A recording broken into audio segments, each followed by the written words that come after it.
Okay, so it's about 12:30 Eastern, so we will go ahead and get started.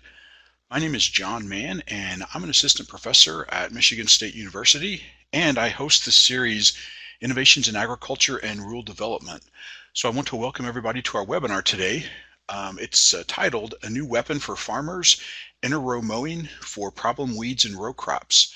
So before we get started real quick, there are a couple items I want to touch base with you on. First, if you haven't done so, please take a moment and answer our poll questions. I'll keep these up for about another minute. It helps us with our research and keeping track of our audience in terms of the webinars we do. Also, in the chat box below are a couple of important items. So I've got my email, I've got Dr. Carrie Clark's email, I've got our YouTube page, which is where the recording of this webinar is going to be provided. We've also got other webinars from our series up there. And also, as your questions come up, please enter those into the chat box below. So I am recording this, and again, the recording will be available on our YouTube channel. So finally, the presentation itself will be about 25 minutes, and we'll have about 15 to 20 minutes for questions and answers. So again, as your questions come up, please enter them into the chat box. So again, I want to thank everybody for participating. Our presenter today is Dr. Carrie Clark. She's an assistant research professor in sustainable agriculture at the University of Missouri, and she's going to tell us a little bit more about her work in terms of sustainable agriculture. And so with that, Carrie, I will hand the mic over to you. Okay, thank you. I hope everybody can hear me okay. Got good audio. Okay. So as John said, I do work at the University of Missouri. I call myself a sustainable ag researcher, but I am primarily funded through organic programs, and so I work a lot with organic farmers, which is how some of this research I'm going to talk about today came about, because of some of their unique issues. Let's see, John, do I just move the slides or do you? I can't remember. You can go ahead and move them. The little arrow buttons down here. All right, okay, I got it. Sorry. So I want to first introduce you guys to the problem. Back in the mid-90s, when Roundup came out, a lot of farming systems moved to using Roundup as a burn down and then for seasonal long weed control. And a lot of farmers quit rotating herbicides. They quit using a lot of the older ones that maybe cause damage, such as blazer herbicide, which causes something we call blazer burn, which basically desiccates the plant leaves a bit and makes a field look like it's about to die, even though it will grow out of it.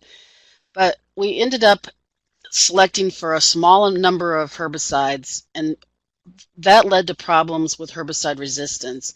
And we now have a growing problem in North America with herbicide resistance in weeds.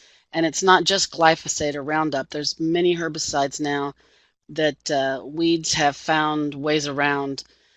So basically what we have is an attack of the super weeds, so weeds that we're not able to get rid of well.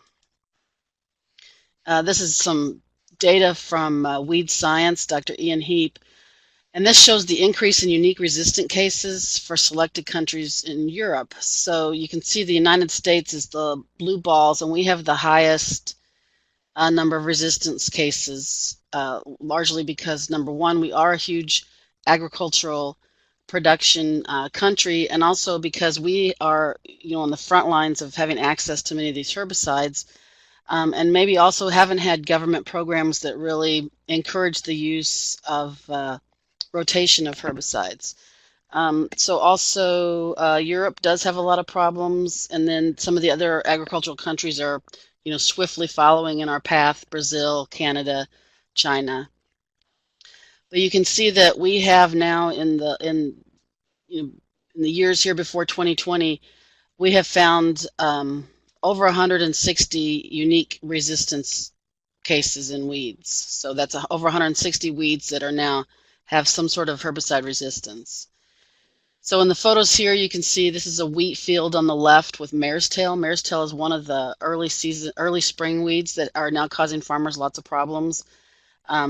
Then we have the upper left, we have a cotton field with one of the amaranth species, and below that is a soybean field with mare's tail.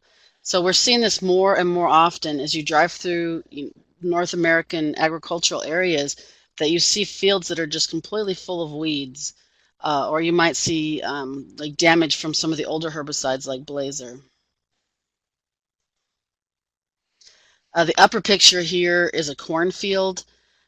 This is in Indiana, and you can see that it is infested with glyphosate-resistant giant ragweed. And so not only does that cause yield loss, but it also can cause damage to the equipment. Like as that combine goes through that field, those green weeds are going to do things like chew up the blades. They can cause belts to slip.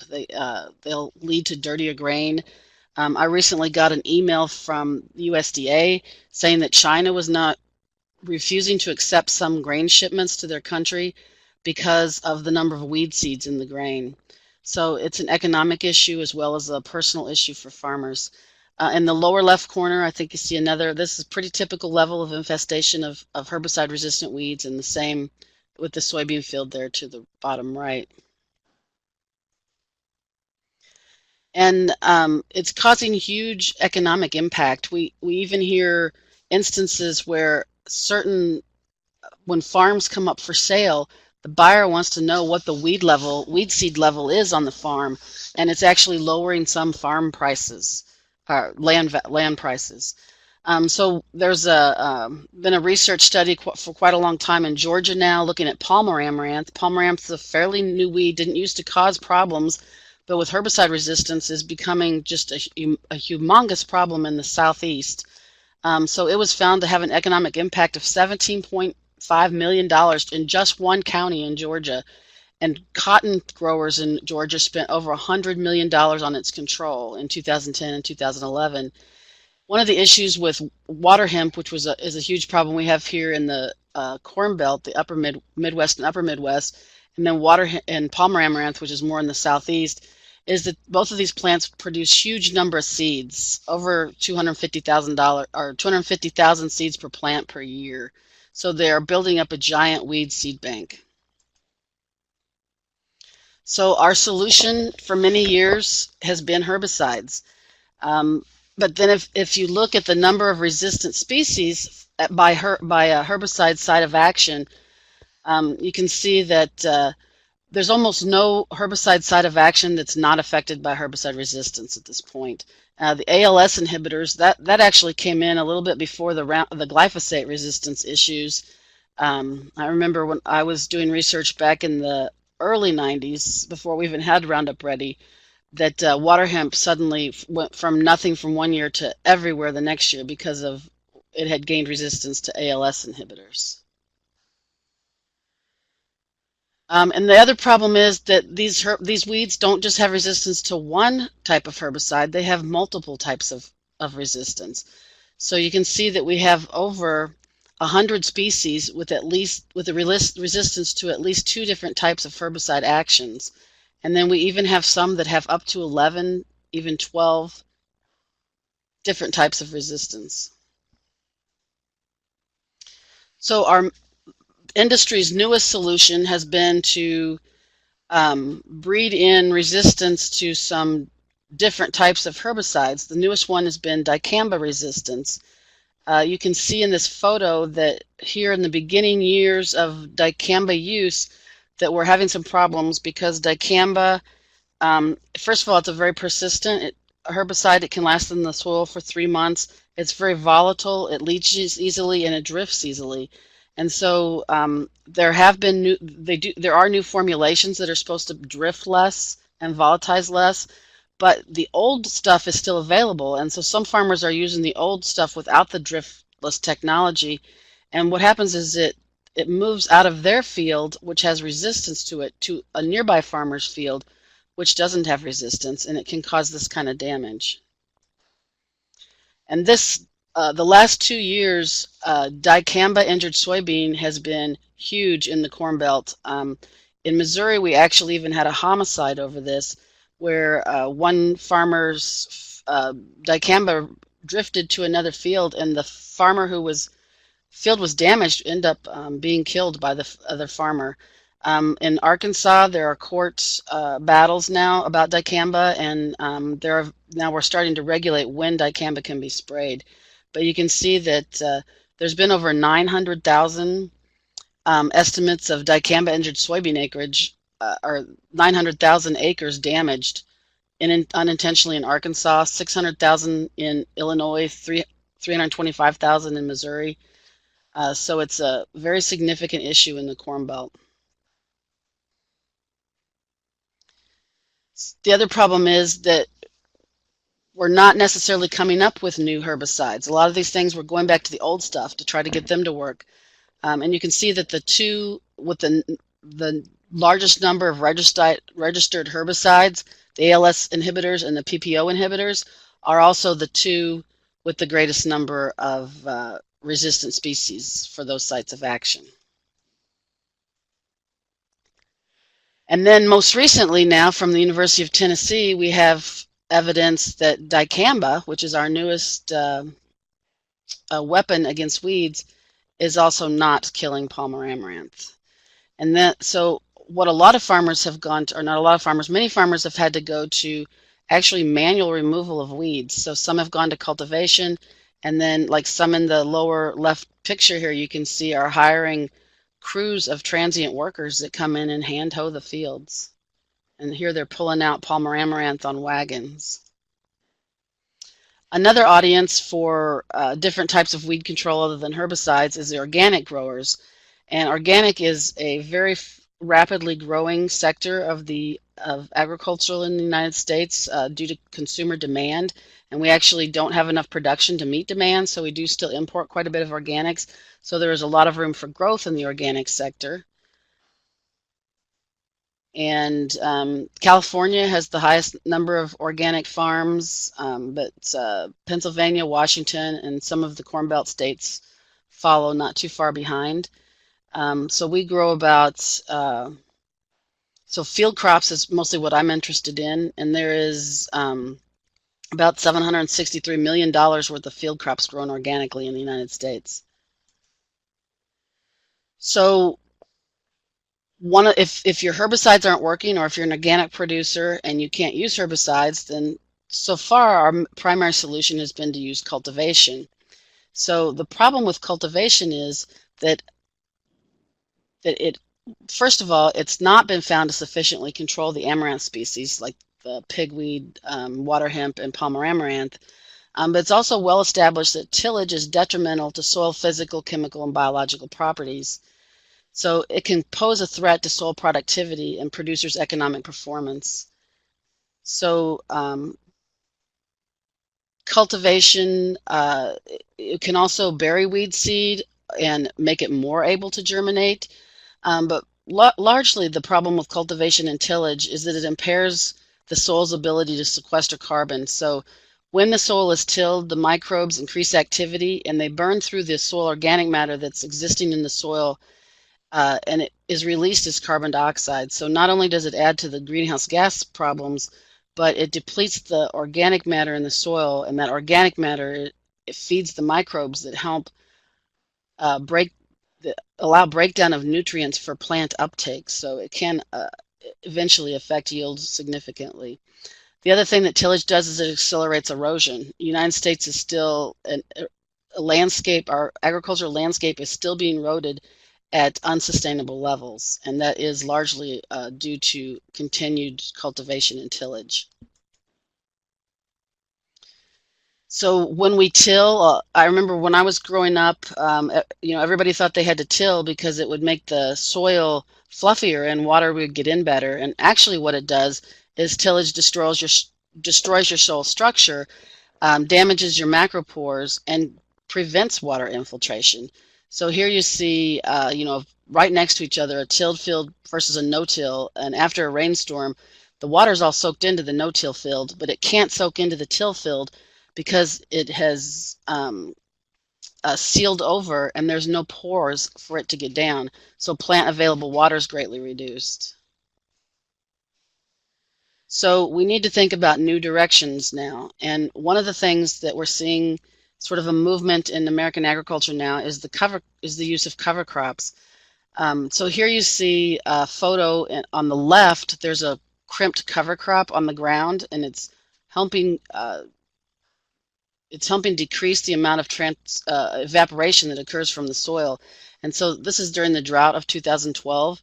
So the corn that's in the cover crop is not exhibiting leaf curling. The corn to the right, where there is no cover crop, the soil's bare. You have higher evaporation, evapotranspiration.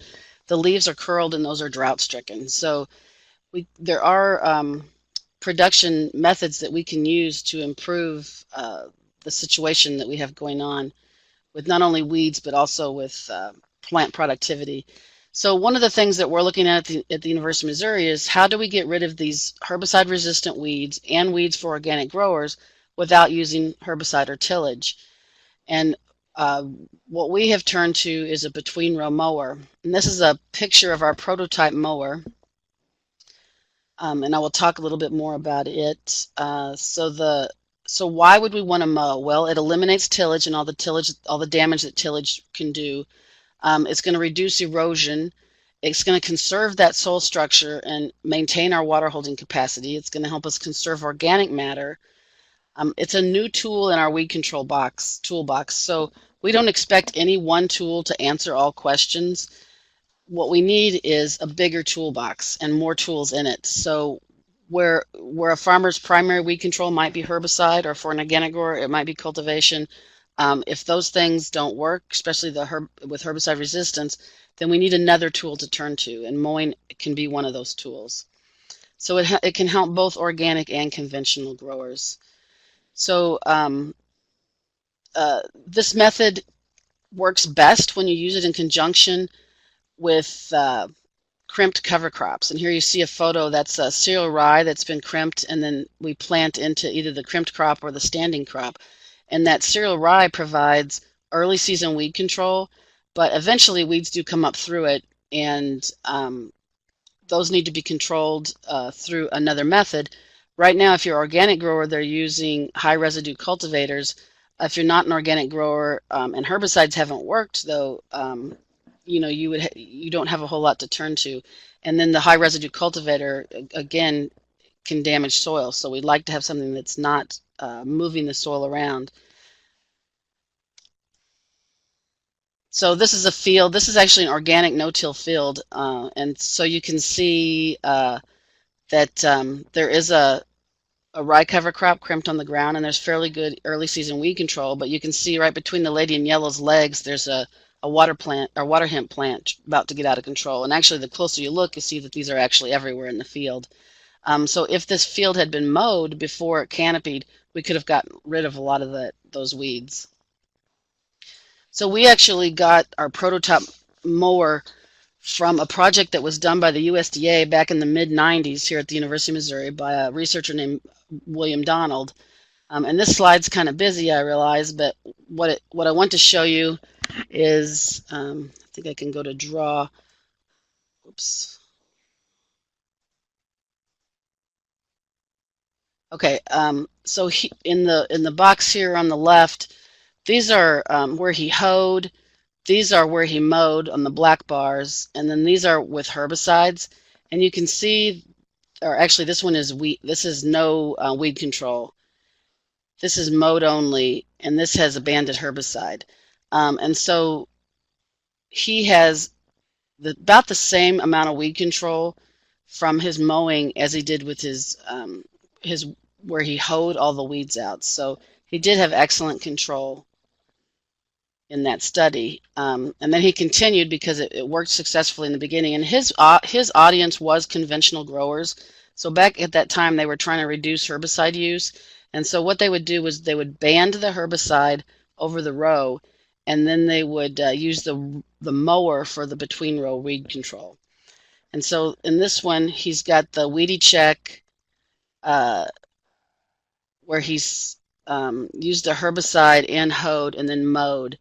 And again, his yields were not significantly different where he mowed versus where he hoed. So the mowing was giving him excellent weed control. So we started doing this research about 7 years ago, using the cover crop for early season weed control and then mowing for later season weed control. So here we have data from 2015, 2016 corn and soybean yields. So we have in 2015, the orange is cultivated in both corn and soybeans, and then the green is where we mowed, and we did not have significant differences in any of the yields. And in fact, in soybean in 2015, we had slightly higher yields where we mowed than when we cultivated, and the same for corn and soybean in 2016. So we have had excellent results in organic production from mowing. But I should mention here, everywhere we mowed, we started out with a cover crop, and that helps keep down our between row weeds. Where we cultivated, there was no cover crop, and so we had higher in row weeds. Both systems control between row weeds pretty well, but it is very important on the mowing system that you have a crimped cover crop to control the in row weeds in organic. In conventional, that wouldn't be as important because most of your weeds are going to come up between the row before the canopy closes and where there's no shading. So in a conventional system, mowing should work extremely well between the rows. So here's just another photo of the mower, and we've made some changes in the mower since these photos were taken. When this photo was taken, it was run off the tractor hydraulics, and we've since put a PTO pump on it, and now the mower has its own hydraulics, so it's not dependent on the power or the hydraulic capacity of the tractor. So you can easily go from tractor to tractor without having to worry about. You just have to worry about if the tractor's big enough to pick it up, but not power it hydraulically at this point. So we use a 24-inch lawnmower blade on each of these. So if you look, each one of these is run independently, and it's a hydraulic system. And so there's a blade down here that turns, and this at this point doesn't have guards on it. We do now have protective shields over all the moving parts. There's a wheel that controls the depth. And each unit is independent from each other, just like a cultivator would be, so that it can move up or down according to the terrain. So this actually has two toolbars, but that has to do with the fact that we took it off a Heggie Highboy that when it was from back in the mid-90s when the USDA project constructed the first one. We do now have a model that only has one toolbar. It's a little bit smaller than this. So we do use a 24-inch blade, but if we had GPS on our tractor, we could get a lot closer to the row. So we do use 30-inch rows. So if we could put probably a 26-inch blade if we had GPS. As I said, the current models was run off the tractor hydraulics, but we've since switched that to run off a PTO motor. We were getting pressure because we were getting pressure surges dependent on the tractor size. We also are now working on a 6-row prototype. That would be the highest we could get, or the highest number of rows we could get, and still use it on a 3-point hitch. After that, we'd probably have to do a drawbar type design. We're not sure of the cost. The original prototype, the student hasn't worked out the cost yet. We are also working with a farmer that got a SARE grant that's developing his own mower. He thinks he can do it for about $750 a unit, and we'll find out more as both of those people progress on the evaluation of the economics of how much they spent on the parts and labor and that kind of thing. So I just want to show you some examples of what happens when you use the mower. So this is an incredibly weedy soybean field with no herbicide applied at all. So you can see it's got quite a bit of foxtail and cocklebur in it. So here we're passing through this plot. So that's before it got mowed. And then if you look here, so this mower was only mowing these 3 rows, or actually I think maybe this one too. Because I think at the time we took this picture, we had a motor broken on one end, and so this row was not being mowed. So this row, and this row. So in the picture before that, you barely see the soybeans, and you'll notice there's a lot of cocklebur. And now in this photo, The cocklebur has been pretty much taken out. What you're seeing here is grass. So this mower can kill most broadleaves with a single mowing. However, if you have a high level of grass like this foxtail, which most farmers aren't going to let a field, look like this. This was not mowed before, and this soybean's quite advanced, so the weeds are also quite advanced. But if we were actually using this in production, we would have got in here and mowed this a lot earlier. Or if we were conventional, we could have probably pretty easily got rid of that foxtail with herbicide, but that cocklebur might have been our main issue for that we needed the mower for. But you can see with the grasses, it's kind of like mowing your lawn. You don't kill off the grass because it has a very low growing point or even below ground growing point, and so it will grow back. So you do have to continually mow if you have a bad grass problem. But the broadleaves, it pretty much takes care of with a single mowing. Here's another one. You can't even see the soybeans in this plot because there's so much foxtail. And then after we went through, you can see that, yes, there was indeed soybeans there. And so now we can actually, we could have salvaged this field. Ideally, you wouldn't want a field to ever get this weedy, but it could be salvaged with this mower. So like I said, usually only one mowing will eliminate your broadleaves as long as they are not in the row. If they're between row, that's one mowing will get them. But you do need subsequent mowings to give continuous grass control. The crimped cover crop coupled with crop shading provides fairly decent in-row control. This is a photo of a farmer's field where he planted a cover crop, and then he planted the soybean into the cover crop, and he didn't roll the cover crop or anything. He just left it standing, and he got pretty significant numbers of cocklebur come up. And so what we did was we came in with the mower afterwards, and this has no herbicide too. And you can see this is just the first row that we mowed, and it took out all of the cocklebur between row. And then this is the field after it was mowed, so most of the cocklebur was eliminated. All of the cocklebur between row was eliminated, leaving only what was in row. So the future for the mowing machine, we don't have the ideal final design really, I think. So we are looking at a second grant from USDA to try to improve and finalize the design, do a little bit more research, especially on some of the hydraulics, making sure that everything is equally powered from unit to unit, and that there's good weed control no matter how thick the weeds are. We're also looking for commercialization partners. We're not quite sure how we would do this, but we have several ideas. Some of the possible business structures would be either that we would license it to somebody who'd want to make it. We might do virtual partnerships where, we might work with local fabrication companies where we or somebody else that is interested in the product provide the seeking out consumers that are interested in it and customers, doing customer development and customer service, and then the local shop would actually build the machine. So we are open for suggestions and people that are, if anybody's interested in working with us, we'd be very interested in that. So that's all I had to talk about, so we can move to some of the questions now. Great, Carrie, thank you for that. So I'm changing the screen, and it looks like we've got several questions up here right now. So for those of you that have not put questions in as they come up, please enter them in the chat box. So I'm going to take, I'll get started with this first question, Carrie, and give you a chance to respond. So from G, do some broadleaves regrow from auxiliary buds after mowing?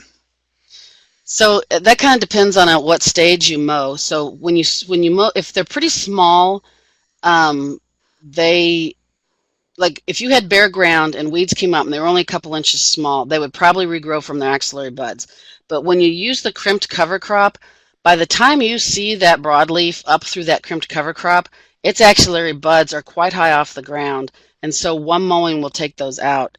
Now I have spent many years hoeing back when I was a soybean breeder, and it's very easy to leave one little branch or something and it grows back. The mower, I think, does a better job than hoeing. We keep the blades quite low to the ground, and like I said, we're not we're not mowing teeny tiny weeds. The weeds are usually at least 6 inches tall, so we usually do get them with one mowing. Okay, thank you for that. So the next question is from Julie. She asks, is there any mechanism to capture the mowed product or their seeds when using?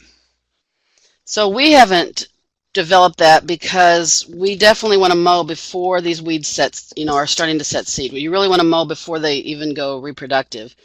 And then again, we don't want the mowed product to leave the field because we want that organic matter to stay there. But as far as the seeds themselves, you really would want to mow before they set seed. Now, we have worked with some farmers here in Missouri who are organic growers, and they're using corn detasselers. Like if the weeds get too far, like if they get a bunch of waterhemp or something and it's gone reproductive, they'll use corn detasselers and set it high and cut off the seed head and get it out of the field. And that's something that you could make using the technology we're using for the between row mowers. You could also make something that would chop off seed heads and get them out of the field. Okay, thank you for that. The next question is from Joyce. She asks, what would you suggest for an IPM strategy that includes the mower? Can you talk about what that might look like? So, or an IMP, Yeah. I guess, yeah, integrated pest management. Yeah, IPM. Yeah. So for conventional growers, it would be regular use of rotated herbicides, including a pre-plant, and then if they do have issues, that they then be able to use the mower to go in and deal with those issues, and that's going to prevent resistant weeds and weed escapes from setting seed and will lower this weed seed bank. So I'm not suggesting that it replace herbicides in a conventional system, but that it augment herbicides. And then for an organic grower, back to the first question about the axillary buds, you really need that crimped cover crop out there, and also for early season control. And then the mower, very, very useful for broadleaves on later season control, and helps grasses, but the grasses will be there competing against the crop a little bit. But I also recommend the cover crop for the conventional growers too, because that cereal rye in an IPM system is excellent in taking out a lot of the early season weeds, such as the mare's tail. And so they're not going to have the early season problem with some of those spring weeds, and also the possibility that they could cut down. They won't have henbit, they won't have any of the winter annuals growing through the rye, and so the rye can be a significant contribution to an IPM strategy, especially in combination with the mower. Okay, thank you for that. Next question is from Jeff. Can you explain more about how this might work with some other conservation practices besides crimped cover crops? So maybe no-till or maybe other cover crops or something? So the cover crops makes it better, but you can also get weed control without the cover crop. It's a little harder in organic, and actually I am about to try this on 2 organic fields today. I'm going out, so I have 2 guys who we did a grazing study on. So we grazed cover crops. Now the cover crop is gone, but they still don't want to till, and so we're going to flame the weeds that came up, and then all post emerge weed control will be through the mowers. So we'll see how that works, but that's basically going to be relying completely on the mowers for all post-emerge weed control. So other conservation practices, yes, it can work with no-till, works better if you have some herbicides. So I probably would have to have if he has more specific questions about what conservation practice he's looking for.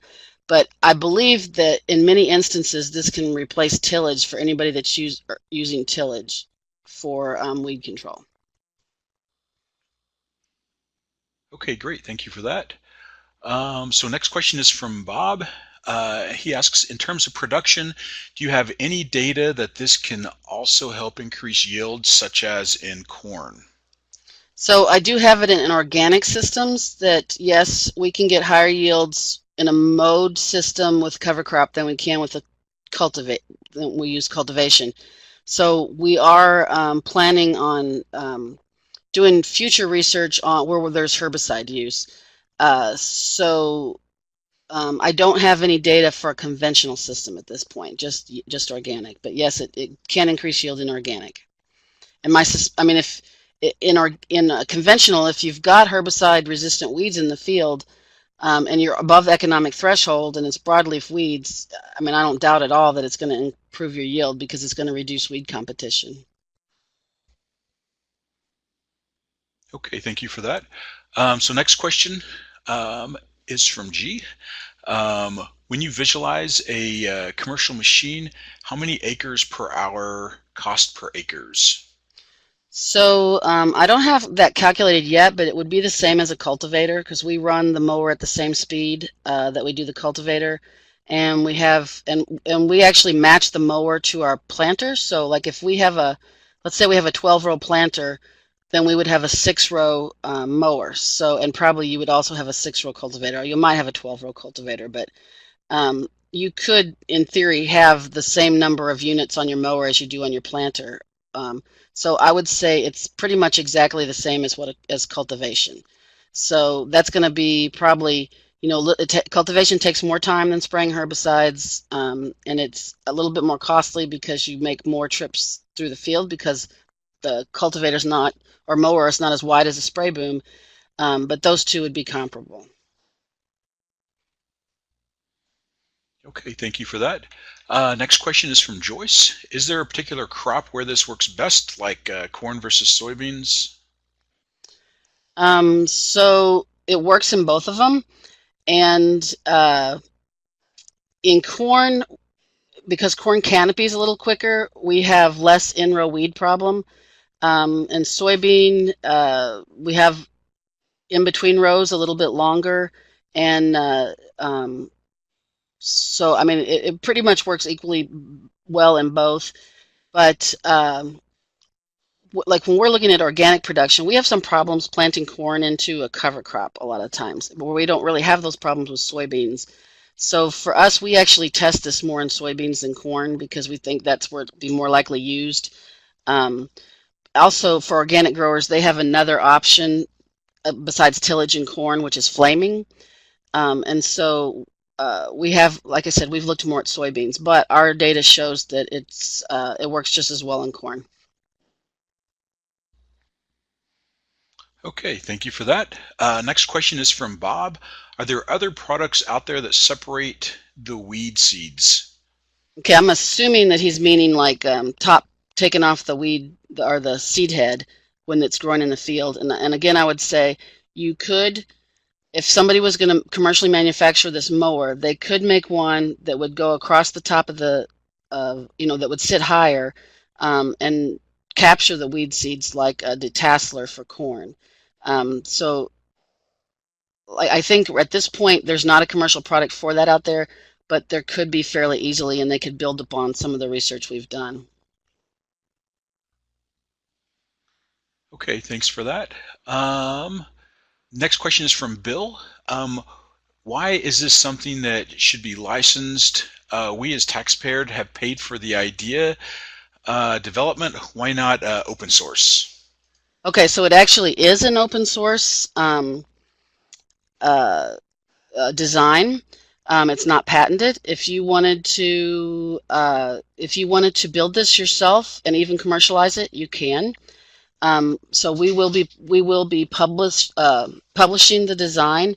When I say it's about licensing, what we're thinking is kind of that we may need to go out and find people and get this going, that would help us commercialize it and help us, or that we need to help them. So the licensing fee would be used for customer identification and development.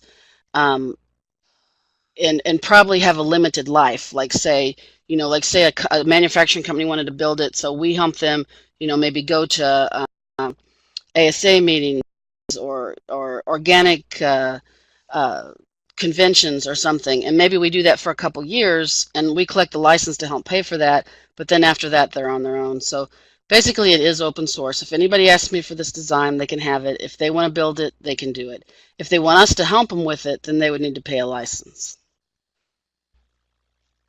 Okay, thank you for that. Next question is from Ian. He says, I like what you have. We've been working on a biostrip system and want actual CC in row that don't Want annual cover crops. Annual cover crops in row that don't overwinter to seed into, and then biennial cover crops between rows, and when we want other than herbicide for taking out between row cover crops in season. The problem has been convincing them that a mowing concept would be economical. It would be as economical as herbicides. We really need good life cycle economic research to go along with the biological research to convince them of the opportunity. Too many say mowing takes a lot of energy and thus more expensive. So that's I guess to kind of frame this question.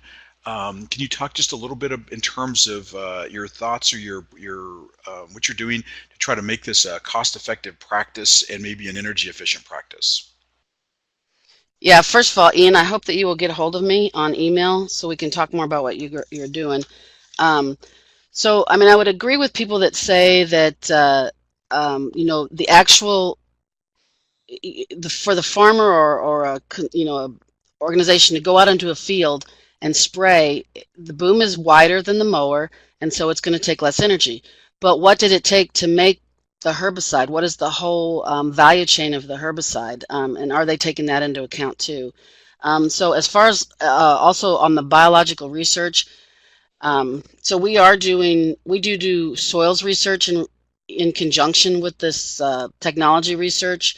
But so far we're funded by organic funds, so we are not yet comparing conventional. However, like I did mention before, we're trying for some other grants to continue this research, and this is definitely something that we want to take into account, what you're bringing up, and I'd really like to talk to you more about it and work with you. But I think that, and we would also be bringing an economist into the picture, and to think about the entire the entire process of the production, the metal, the production of the mower versus the production of the herbicide, and what is the economics of the entire value chain of both of those. Okay, thank you for that. Next question is from Julie, and she asks, how frequently is mowing necessary, or is that dependent on climate? Is there a minimum? Maybe you could talk a little bit more about use in general. Right. So it's not, it's dependent on the climate a little bit, in that if you get less rain, you get less weed growth, but it's mostly dependent on the weeds. So if you have broadleaves, it's usually one mowing will get them all. If you have grasses, you're probably looking at mowing, and by grasses I mean like foxtail. Oops, my screen just went blank. Foxtail is our big one here in Missouri. And if you're organic, you're going to be mowing that foxtail probably once a week. If you're conventional, foxtail is probably not going to be out in your fields. Grasses are not probably going to be your problem. Your problem is going to be those broadleaves that have all that herbicide resistance. So for a lot of conventional growers, it may just be a one-time, one mowing a season, and gets rid of a lot of those herbicide-resistant weeds. Okay, thank you for that.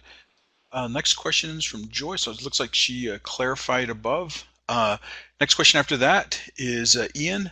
This also goes well with the future system where solar robots take out row weeds and your mowing system takes out between row seeds.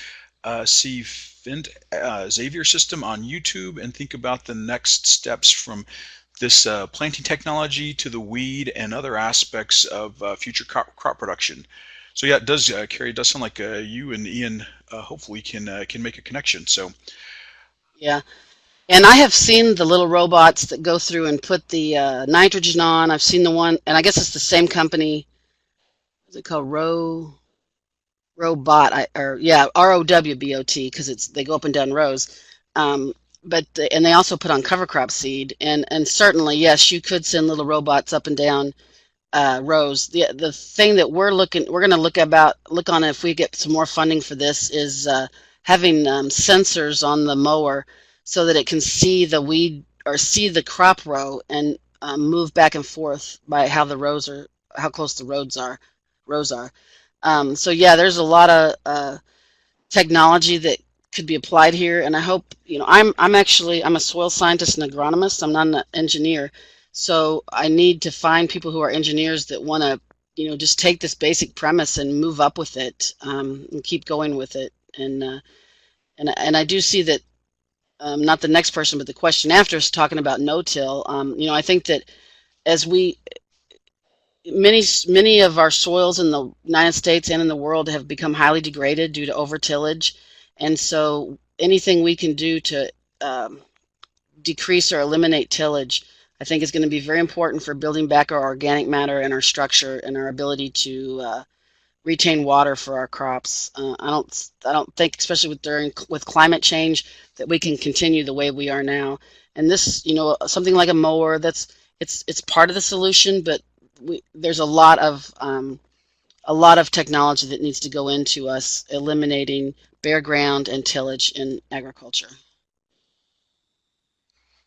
Okay, thank you for that. So it looks like the last question is from Bob, and he asks, what about crop rotation? Thoughts on strategies with this? You have to have crop rotation. That's going to help you a lot with your weeds. One of the problems that we had is that unfortunately, we in the United States, in North America, we now rotate Roundup Ready corn and Roundup Ready soybean, and that's part of what caused some of our initial herbicide resistance issues, was the over reliance on glyphosate. But glyphosate's not the only herbicide out there that has this problem. But crop rotation is always going to be an important aspect of weed control, improved yield, diversity. So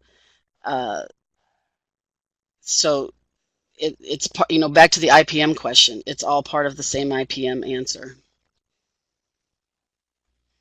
Okay, well, thank you for that. And if looks like we don't have any more questions, so I'm going to change the screen one more time and go back to kind of where we started in terms of the poll questions. So in wrapping up with the webinar, Carrie, any parting thoughts? Just that if anybody here is interested in maybe or has farmers that want to try something like this out, we're actually we have now moved to using old cultivators to build these mowers. So we can easily talk your farmers through our plans and how to build their own. And if anybody is interested in giving us ideas or working with us more, please contact me. Okay, well, thank you for that. So again, in the chat box is both mine and Carrie's email. So please reach out to her with your other thoughts and questions. So in wrapping up, also our YouTube link to get access to this recording and other recordings is in the chat box. So, and I should have this posted on our YouTube page a little bit later today. So in wrapping up, I want to say thank you to our presenter, Dr. Carrie Clark from the University of Missouri, and thanks to you and the audience for your participation. And with that, we will wrap this webinar up. Thank you, John.